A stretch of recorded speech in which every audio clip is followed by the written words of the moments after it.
Cumprimento a todos os meus irmãos com a paz de Jesus. Seja bem-vindo a esta live, neste dia de sábado. Feliz sábado para todos.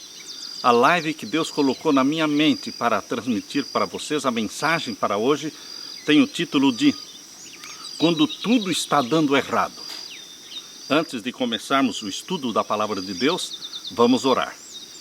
Pai querido que estás nos céus, na Tua presença, eu me uno com os meus irmãos nesta manhã de sábado para Te adorar neste santo dia, o dia que o Senhor separou para termos uma comunhão íntima contigo. Derrama sobre nós o Espírito Santo neste momento ao abrirmos a Tua palavra e dá-nos a Tua bênção, em nome de Jesus. Amém. Quando tudo está dando errado. Queridos, uma vez eu ouvi o pastor Fernando Iglesias, num dos sermões dele, ele disse: quando tudo estiver dando errado, é porque tudo está dando certo. Será que é assim mesmo? Você acredita desta forma? Será que quando tudo está dando errado, é porque tudo está dando certo? Queridos, esta semana eu bati o meu carro. Eu estava com a minha esposa e 2 amigos dentro do carro. Nós estávamos indo fazer uma visita numa outra cidade. Mas 20 minutos depois que eu saí de casa, eu bati o carro. Estava chovendo, deslizei no barro e bati num barranco. Parecia um pesadelo, mas não era um sonho não, era verdade, eu tinha batido o carro. E eu estava pensando, e todos no carro estavam pensando, está dando tudo errado. Mas, será que estava dando tudo errado ou estava dando tudo certo? Nós conseguimos dar meia volta e voltamos para casa. Não fizemos o passeio.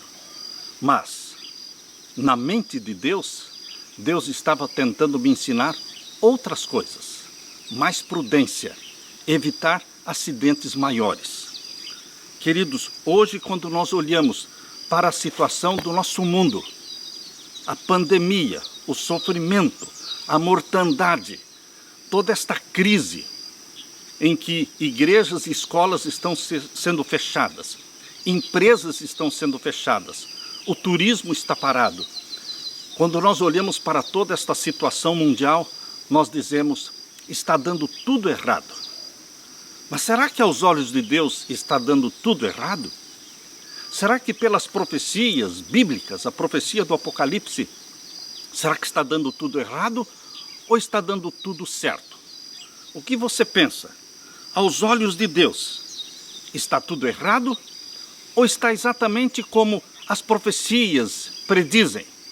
Os eventos escatológicos, os eventos finais anunciados ali em Apocalipse 13, para o domínio mundial de Roma papal, para que realmente o mundo seja preparado para o selamento do povo de Deus e os ímpios sendo selados pelo sinal da besta.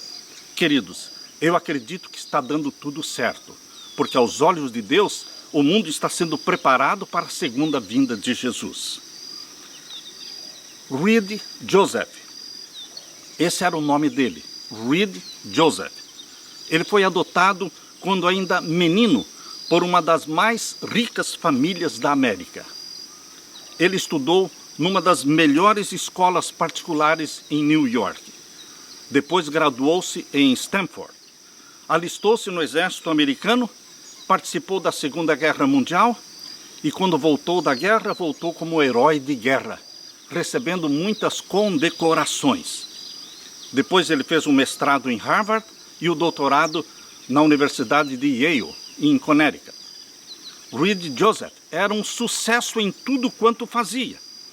Ninguém podia imaginar que Reed Joseph pudesse cometer um homicídio, um assassinato. Mas foi isso que aconteceu. E esse assassinato acabou com a carreira política, a carreira e a vida de Reed Joseph. Quando ele tinha apenas 30 anos de idade, decidiu entrar para a política.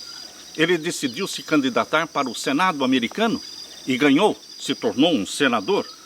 Agora ele tinha 33 anos de idade, já era senador, tudo estava correndo muito bem. Até que um dia ele e a esposa resolveram ir assistir uma peça teatral na Broadway. E depois que terminou, quando eles pensaram em voltar para o hotel, eles pensaram em fazer uma coisa diferente. Disse ele para a esposa: em vez de voltarmos de táxi, vamos pegar o metrô em Nova York. Alguma coisa diferente que eles não faziam há muito tempo. E queridos, Reed Joseph não podia imaginar que ao descer as escadarias do metrô de Nova York, algo iria acontecer que iria mudar a sua vida por completo. Enquanto ele corria para pegar o metrô, ele ouviu gritos, e ao olhar para trás, ele viu um senhor, um homem judeu, já bastante idoso, usando o seu tradicional terno preto, o chapéu, que com frequência nós vemos nas ruas. Este senhor judeu estava sendo espancado por um jovem forte e alto. Reed Joseph, ele instantaneamente correu, deixou de pegar o metrô e correu para socorrer este homem judeu. O homem idoso já estava com o rosto todo ensanguentado. Num relâmpago, o senador lançou-se sobre o assaltante e o derrubou no chão.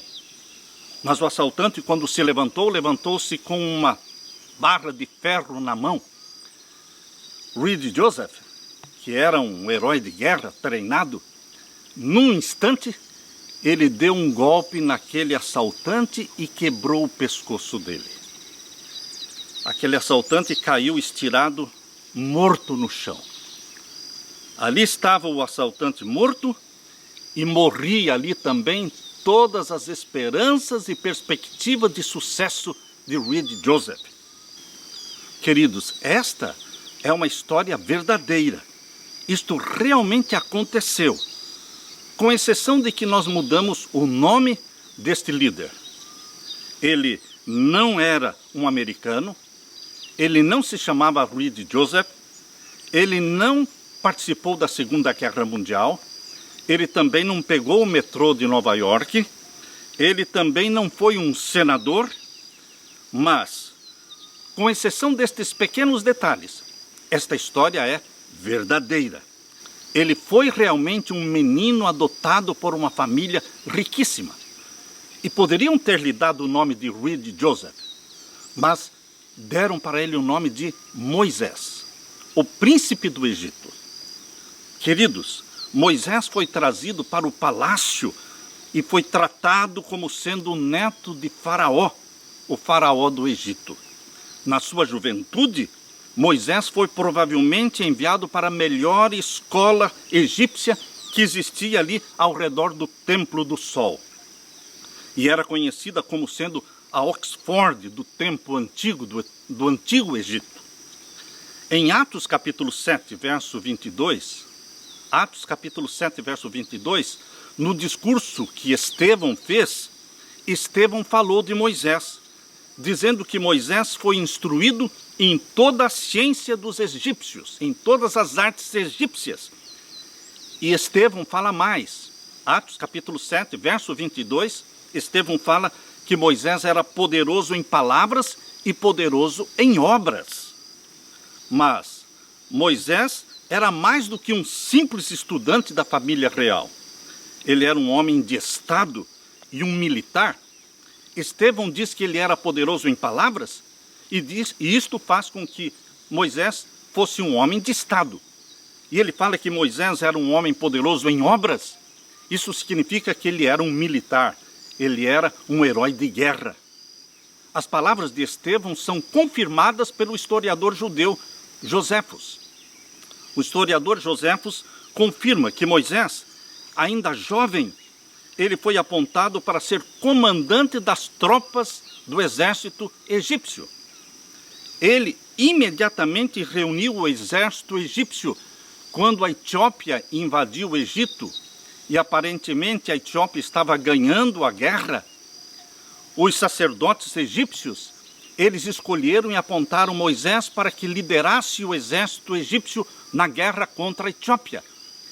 E Moisés lutou contra os etíopes, venceu e voltou para o Egito como herói de guerra, condecorado. Essa história é confirmada por Joséfos, o historiador judeu. A história de Moisés está na Bíblia. Abra sua Bíblia em Êxodo capítulo 2. Êxodo capítulo 2, e vamos ver ali os versos 1 até o verso 10. Êxodo capítulo 2 e os versos 1 até o verso 10. Foi-se um varão da casa de Levi e casou com uma filha de Levi. E a mulher concebeu e teve um filho, e vendo que ele era formoso, escondeu-o por 3 meses.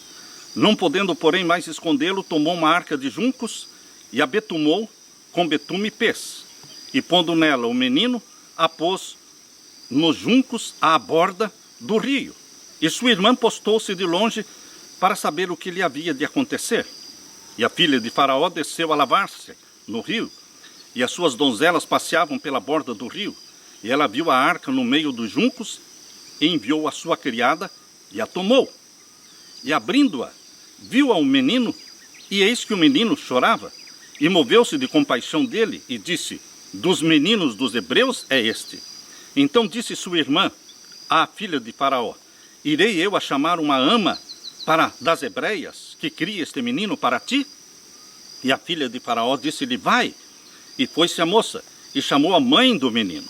Então lhe disse a filha de Faraó: leva este menino, cria-mo, eu te darei teu salário. E a mulher tomou o menino e criou-o.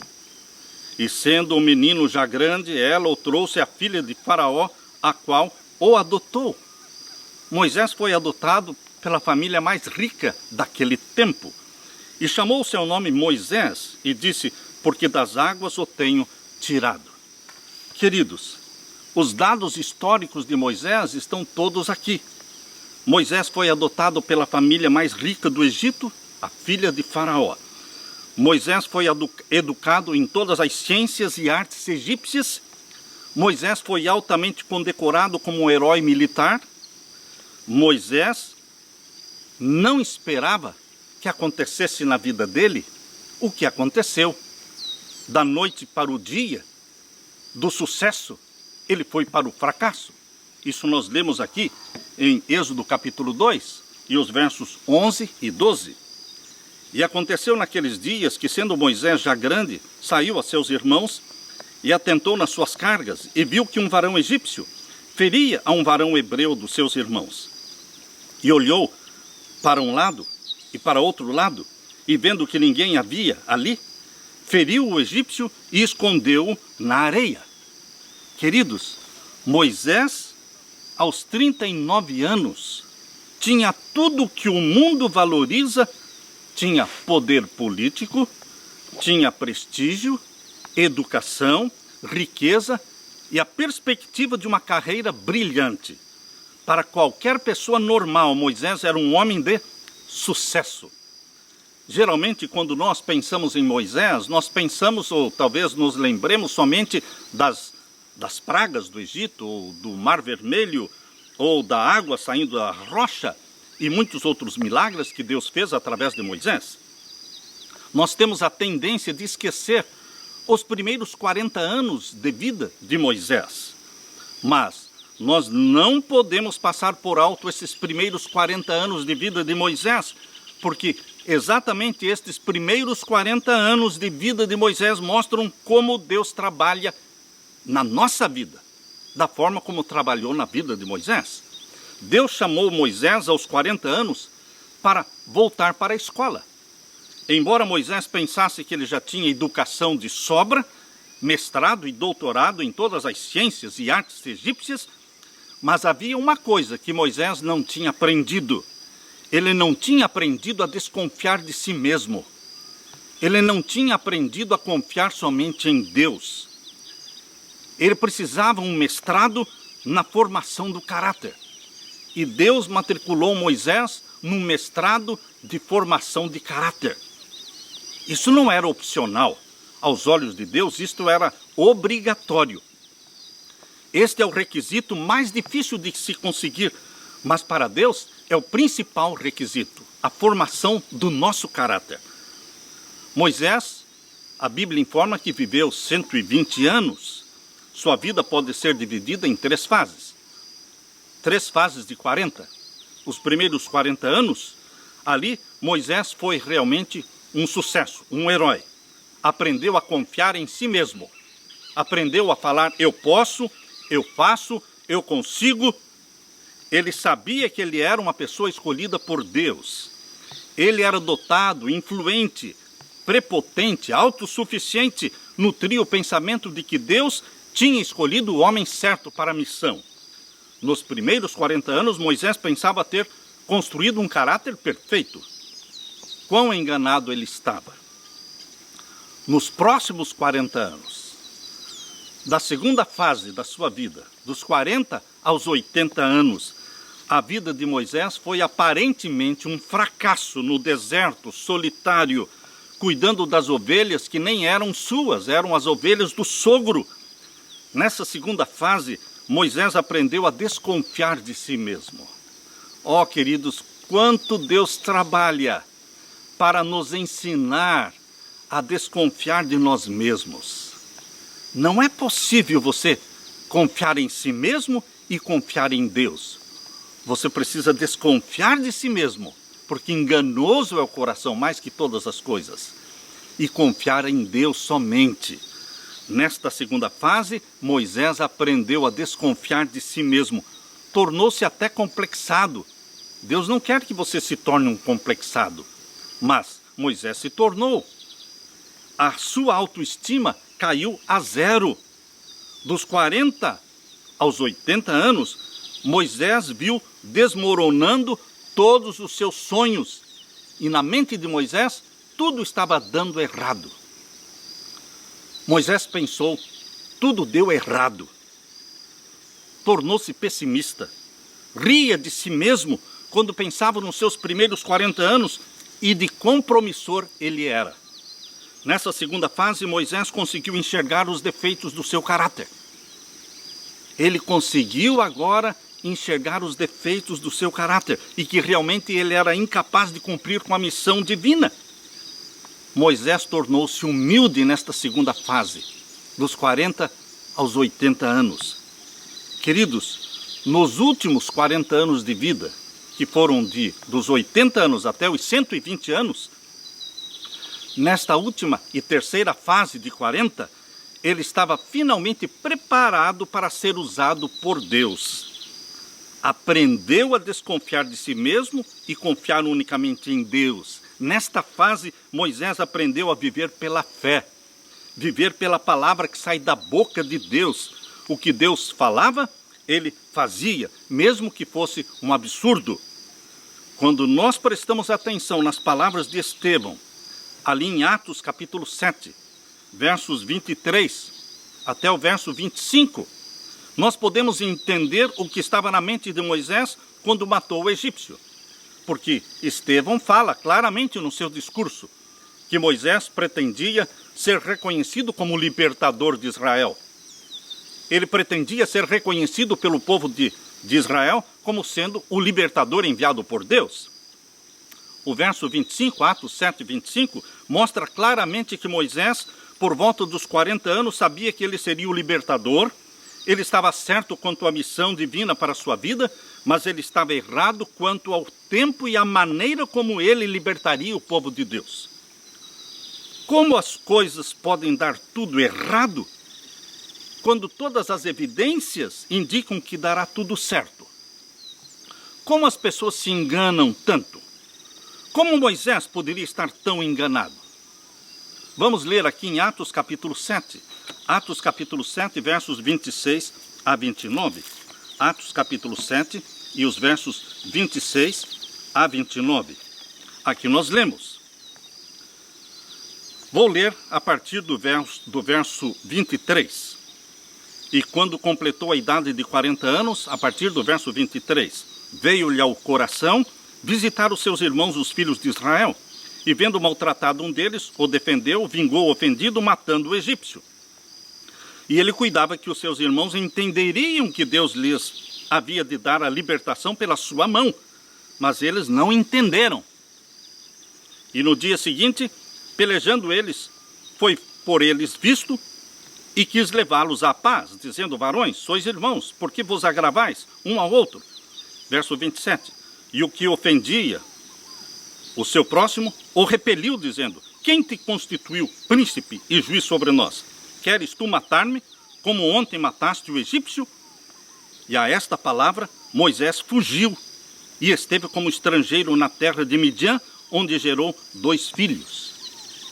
Queridos, Moisés pensava Moisés que Deus o estava usando exatamente naquele momento para matar o egípcio. Mas, queridos, o que Deus estava fazendo era matricular Moisés num curso que duraria 40 anos para a formação do seu caráter. Na mente de Moisés deu tudo errado, mas na mente de Deus estava dando tudo certo. Houve uma reação contrária por parte dos hebreus. Eles não reconheceram Moisés como libertador enviado por Deus. O registro bíblico diz que Moisés, antes de matar o egípcio, olhou de um lado, olhou do outro. Mas ele esqueceu de olhar para cima. Ó, queridos, quando nós esquecemos de olhar para cima, quando nós esquecemos de orar, buscar a direção divina, as coisas erradas acontecem. Nós estamos tão ocupados em trabalhar, nós estamos tão ocupados em planejar, seguindo nossos instintos, nosso tino administrativo, nosso tino financeiro. Nós estamos tão confiantes de que tudo vai dar certo, que esquecemos de olhar para cima, esquecemos de orar. Em nossa mente, não estamos planejando nada que vá contra Deus. A coisa parece tão simples e tão óbvia que não sentimos necessidade de orar. Pensamos assim: eu posso resolver muito bem isso aqui sem incomodar o meu Deus. Mas em João capítulo 15, verso 5, Jesus diz: sem mim nada podeis fazer. A pessoa que é autoconfiante, que confia em si mesma, ela não entende este verso de João capítulo 15, verso 5, quando Jesus diz: sem mim nada podeis fazer. Queridos, nós temos que aprender que sem Jesus nada podemos fazer.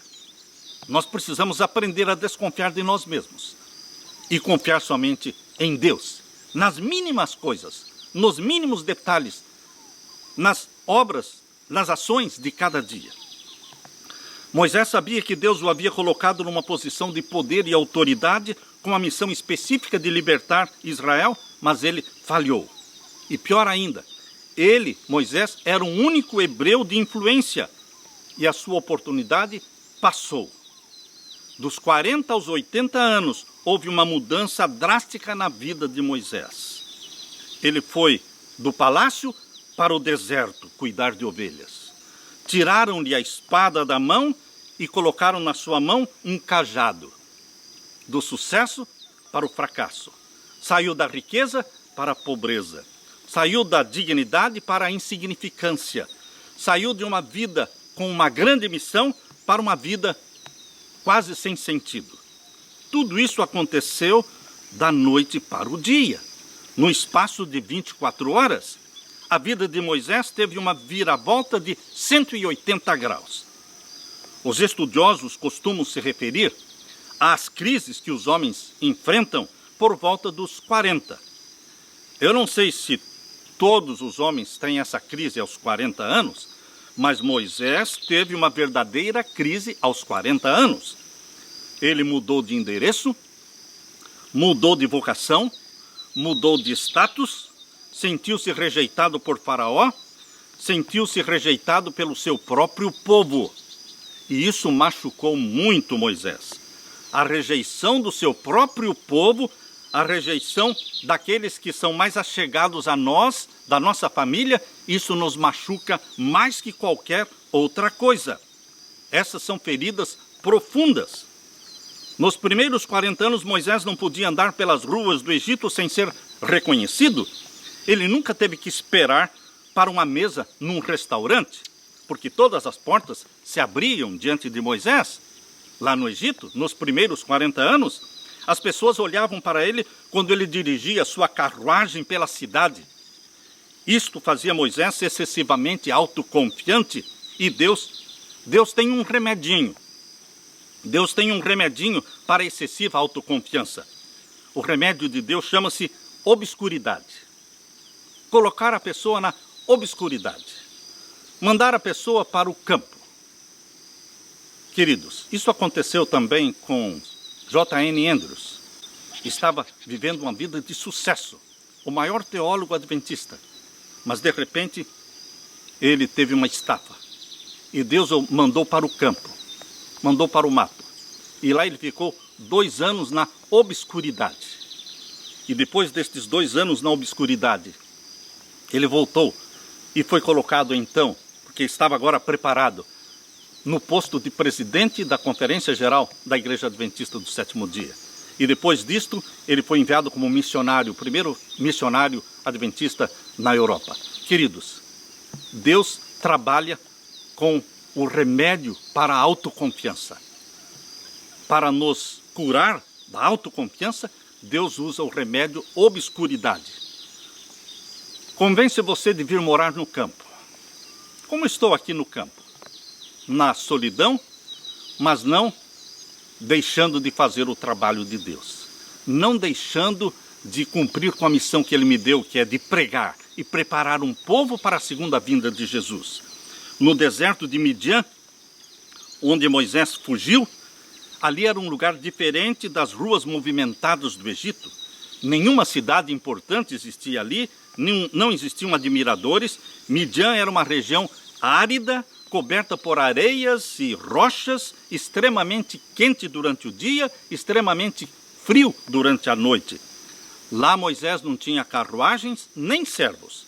Agora ele era o servo de Jetro, seu sogro. Ali Moisés passou 40 anos que estão resumidos em 6 pequenos versos da Bíblia. 40 anos resumidos em 6 pequenos versos de Êxodo capítulo 2. Abra sua Bíblia. Êxodo capítulo 2 e o verso 16 a 22. Êxodo capítulo 2 e os versos 16 a 22. Aqui nós lemos. Êxodo capítulo 2 e os versos 16 a 22. Aqui diz: E o sacerdote de Midian tinha 7 filhas, as quais vieram a tirar água e encheram as pias para dar de beber ao rebanho do seu pai. Então vieram os pastores e lançaram-nas dali. Moisés, porém, levantou-se e defendeu-as, e abeberou-lhes o rebanho, deu água para o rebanho. E vindo elas a Reuel, seu pai, que é Jetro, ele disse: Por que tornaste hoje tão depressa? E elas disseram: Um homem egípcio nos livrou da mão dos pastores e também nos tirou água em abundância e abeberou o rebanho. E disse às suas filhas: E onde está ele? Por que deixastes o homem? Chamai-o para que coma pão. E Moisés consentiu em morar com aquele homem, que era Jetro, e ele deu a Moisés sua filha Zípora, a qual teve um filho, e ele chamou o seu nome de Gerson, porque disse: Peregrino fui em terra estranha. Queridos, todos os 40 anos de Moisés ali no deserto estão resumidos nestes pequenos versos. Como relatar a vida de 40 anos em 6 versos? É que ali, no deserto de Midian, nada acontecia. Parecia mesmo que Deus tinha se esquecido de Moisés. Mas ele não se esqueceu nem de Moisés e nem se esqueceu de você, meu querido irmão, minha querida irmã. Naqueles 40 anos de obscuridade, solidão e quietude, Deus estava trabalhando no caráter de Moisés. A única colheita desta vida é o caráter. Não levamos casas, nem roupas, nem carros, nem ouro. A única coisa que colhemos desta vida é o caráter. Por isso o Espírito Santo, Jesus Cristo usa o Espírito Santo para construir, com a tua ajuda, com a minha ajuda, nós estamos construindo o nosso caráter. O caráter nosso não será mudado na segunda vinda de Jesus. O nosso corpo será mudado de mortal para imortal. Se tornará um corpo glorificado, mas o caráter que vamos ter neste corpo glorificado é o mesmo caráter que com a ajuda de Jesus construímos durante os nossos anos aqui nesta terra. Por isso Deus quer construir o seu caráter, quer ter a tua participação, a tua ajuda na construção do caráter. Deus hoje ainda continua fazendo a mesma coisa, a mesma estratégia. Não existe um lugar melhor para se construir um caráter do que a obscuridade, do que o campo. Pode ser um trabalho indesejável e até mesmo aparentemente humilhante, mas Deus está trabalhando através dele para construir o seu caráter. Talvez seja uma doença que apanha você e tira-o da vida corrida de cada dia. Deus sempre tem bons propósitos quando Ele nos coloca neste curso de obscuridade avançada. Qual é o propósito de Deus? Você pode não estar vendo este propósito agora, mas terá que esperar. E eu sei que uma coisa que todos nós odiamos é esperar. Mas, queridos, eu tenho um recadinho para você. Você pode estar muito apressado, mas Deus não está apressado. Deus não é apressado, Deus não é atrasado. Na construção do nosso caráter, Deus não usa sedex, ou fax, ou overnight. Não precisa, Ele não tem pressa. Deus precisa de tempo para nos esvaziar do eu, tirar a autoconfiança, colocar a mente de Jesus em nós e colocar em nós a autodesconfiança, para que confiemos somente em Jesus.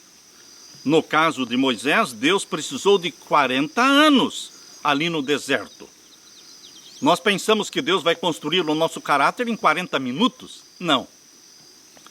No caso de Jesus, na terra, foram 33 anos para construir o caráter que Ele tem hoje e que Ele dá para você. Este caráter, quando você busca diariamente com oração, Ele começa a transmitir o caráter dele para você. No caso de Moisés foram 40 anos. Mas, queridos, na maioria das vezes, nós atrapalhamos Deus. Deixe-me fazer uma pergunta para você. Quando foi a última vez que você parou no sinal amarelo? O sinal amarelo é um aviso de que deveremos parar. Mas a maioria dos motoristas, eles olham para o sinal amarelo e aceleram o carro. Em vez de pisarem no freio, pisam no acelerador. Por que agimos assim? Porque nós somos apressados. Nós não queremos perder 1 minuto ou 2 minutos. Nós temos pressa. O que esta pressa faz na sua vida?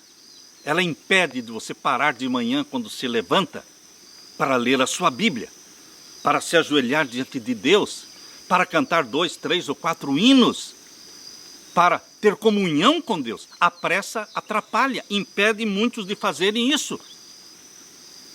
Um marido estava apressado saindo de casa quando a esposa, ele estava na porta quando a esposa disse: querido, você não parou para orar. Ele se colocou em pé na porta e fez assim: Senhor Deus, eu estou indo. E saiu. Apressados demais para parar. Mas, queridos, nós precisamos ter um momento da quietude aos pés de Jesus Cristo cada manhã, cada noite. Os cultos da manhã, os cultos da noite. Sabem que depois da vitória da Inglaterra contra o nazismo alemão de Hitler, Winston Churchill, o primeiro-ministro inglês e herói inglês, entrou para a história. A Inglaterra chegou ao ponto de estar tão intimidada, medrosa de Hitler, que os próprios ingleses estavam pedindo que a nação se rendesse para Hitler. Os próprios ingleses estavam sugerindo a rendição. Eles já tinham desistido, desanimado. Hitler estava dominando tudo, ninguém conseguia fazê-lo parar. A maioria dos ingleses estava psicologicamente derrotados. Foi neste momento, no dia 10 de maio de 1940, que Winston Churchill se tornou o primeiro-ministro da Inglaterra. Veja a diferença que faz um homem dentro de uma nação. Um mês mais tarde, líderes do mundo inteiro diziam que se a França fosse derrotada, a Inglaterra também seria derrotada. E o nazismo ia tomar conta do mundo e dominaria tudo, inclusive os Estados Unidos. Winston Churchill agiu rápido e usou o rádio para animar o povo. Através do rádio ele disse: desta batalha depende a sobrevivência da civilização cristã. Desta batalha depende a nossa própria vida, a Inglaterra, e a continuidade das nossas instituições e nosso império. Hitler sabe que terá que nos derrotar nesta ilha, ou ele perderá a batalha. Se nós permanecermos em pé, toda a Europa poderá ser livre e a vida continuará. Mas se nós falharmos, então o mundo inteiro fracassará. Portanto, dizia Winston Churchill, vamos nos agarrar ao nosso dever e nos apoiar para que o Império Britânico e nossa comunidade dure por mais 1000 anos. Queridos, pelo poder da vontade e personalidade forte de Churchill, ele transformou covardes em homens corajosos. E o impossível começou a acontecer. A Inglaterra começou a acreditar que ela poderia não somente sobreviver, mas até mesmo vencer a guerra.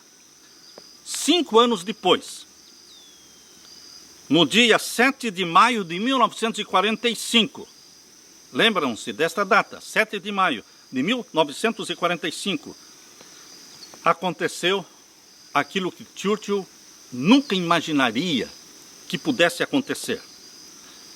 A Alemanha se rendeu, Hitler foi derrotado, e agora eu pergunto, o que fizeram? O que a Inglaterra fez com Winston Churchill, que foi o homem usado por Deus para libertar a nação? O que a Inglaterra fez? No dia 25 de julho de 1945, cerca de 3 meses depois da grande vitória, a Inglaterra chutou Winston Churchill, colocou para fora, desprezou-o. Ele foi substituído por outro primeiro-ministro. Churchill foi rejeitado pelo seu próprio povo, aquele povo que ele ajudou a salvar. Ele conseguiu unir o povo da Inglaterra como uma nação. E então, após ter obtido a vitória, eles o chutaram. Quando a sua esposa disse para ele que a maioria das derrotas podem ser de fato uma bênção disfarçada, Churchill respondeu: se é assim, então esta bênção está muito disfarçada. Queridos, Churchill foi rejeitado pelo seu povo, Moisés foi rejeitado pelo seu povo, nas melhores das intenções, Jesus foi rejeitado pelo seu povo. Eu pergunto, Moisés estava machucado? Sim. Churchill estava machucado pelos seus compatriotas? Jesus foi machucado pelos seus compatriotas? E talvez você também esteja sendo machucado pelos seus irmãos. A ferida que mais dói é aquela que os nossos próprios irmãos, aqueles que estão mais próximos de nós, é a rejeição deles. Esta é a ferida que mais dói.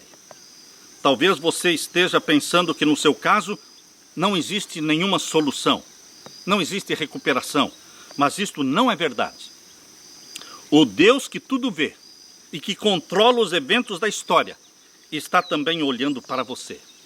Ele é um Deus que cuida, que se importa com você.